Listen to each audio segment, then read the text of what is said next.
Hello दोस्तों, please आप लोगों से रिक्वेस्ट है, चैनल को लाइक और सब्सक्राइब जरूर करें। प्यार के राही भाग 3। इधर चाचा के न रहने पर चाची खुश हो गई। वह मासूम पर अपने पालतू गुंडों से कहर ढाने लगीं।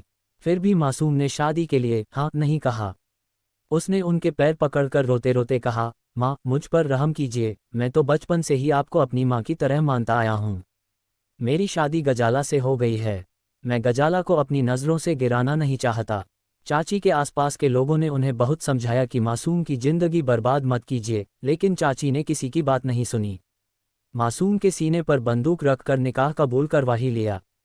निकाह के बाद मासूम ने 2 से 3 बार खुदकुशी करने की कोशिश की, लेकिन चाची ने हर बार उसकी कोशिश को नाकाम कर दिया। उसके बाद अपने भरोसेमंद नौकरों और गुंडों का कड़ा पहरा लगा दिया ताकि मासूम खुदकुशी न कर सके। चाची ने मासूम को जिंदा लाश बना दिया था। इस बीच चाची अपने हवस की प्यास मासूम से बुझाती रही। इधर मैं कैद थी, इसलिए अपने दिल का दर्द उसे बता नहीं सकती थी।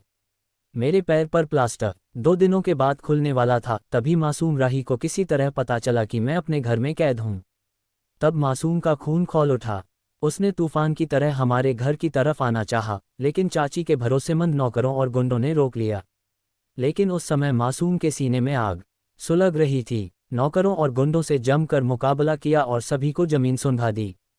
उस समय चाची कहीं गई हुई थीं। मासूम तेजी से मेरे घर में आया। उस समय अम्मी और अब्बा बाजार गए हुए थे। मैं लेटी हुई थी। मासूम को अपने कमरे में देखते ही मैं उससे लिपट कर रोने लगी। मासूम ने प्यार से मेरे सिर पर हाथ फेरते हुए कहा, रो मत गजाला, मैं तुम्हें यहाँ से निकालने आया हूँ। चलो मेरे साथ चलो। आज दुनिया की कोई ताकत मुझे तुमसे जुदा नहीं कर सकती। वैसे मैं तुम्हारे प्यार के काबिल नहीं रहा। अब मेरा मर जाना ही अच्छा है। ऐसा मत कहो मासूम, मैंने भरे कलेजे से कहा। खैर छोड़ो, आओ चलो मेरे साथ, कहते हुए मासूम ने मेरा हाथ थाम लिया। मैं चल फिर नहीं सकती थी। मेरे पैर में लगा प्लास्टर देखकर मासूम ने पिछली जेब से एक चमकदार चाकू निकाला, जिसे उसने शायद गुंडों से छीना था। प्लास्टर कट जाने के बाद मैं आज़ाद हो गई। हम दोनों जैसे कमरे से बाहर निकले, अब्बा और अम्मी को देखकर दंग रह गए। अब्बा का गुस्सा 7वें आसमान पर चढ़ने लगा। वे गुस्से में बोले, तुझ बेगैरत की हिम्मत कैसे हुई हमारे घर में आने की? मासूम तू चला जा, नहीं तो मैं यहाँ खून की नदियाँ बहा दूंगा। बदजात, अपने आप को समझता क्या है? मुझे मासूम की बेइज्जती बर्दाश्त नहीं हुई। मैंने कहा, अब्बा हम दोनों मरेंगे साथ साथ और जिएंगे भी साथ साथ। मैंने मासूम से शादी कर ली है। नहीं, इसकी जाति और खानदान का पता नहीं। यह इस घर का दामाद नहीं बन सकता। जिसे तुम अपना शौहर होने का दावा कर रही हो, वह अब तुम्हारा चाचा है और चाचा बाप के समान होता है, अब्बा ने गरज कर कहा। चलो मासूम, हमें इस मोहल्ले में नहीं रहना है। हम दोनों कहीं और चलें, मैंने ये कहा और हम दोनों घर से निकल गए। जब चाची घर आई तो गुंडों और नौकरों के सिर पर कई जगह पट्टी बंधी देखकर वे चौंकी। मासूम गजाला के साथ कहीं भाग गया है, एक नौकर ने कहा। चाची का गुस्सा 7वें आसमान पर चढ़ गया। वे नौकरों और गुंडों पर बहुत बिगड़ी और थाने में मेरे खिलाफ अपहरण की रिपोर्ट लिखाए।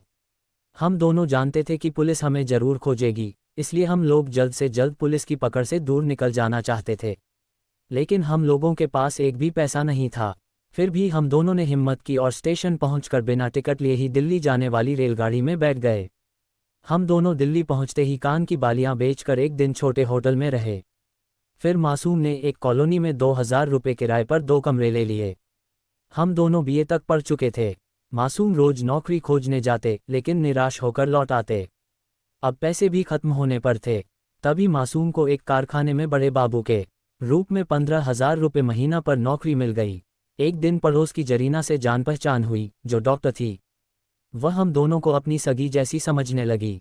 एक दिन उसने मुझसे पूछा, तुम तो बीए पास हो, हमारे क्लिनिक में नर्स की नौकरी कर लो, तनख्वाह 5,000 रुपये दूंगी। मैंने वह नौकरी करनी शुरू कर दी। अब हम दोनों अपनी जिंदगी मौजमस्ती से गुजारने लगे। बाद में फिर जरीना और उसके शौहर ने मिलकर हम दोनों का निकाह धूमधाम से करा दिया।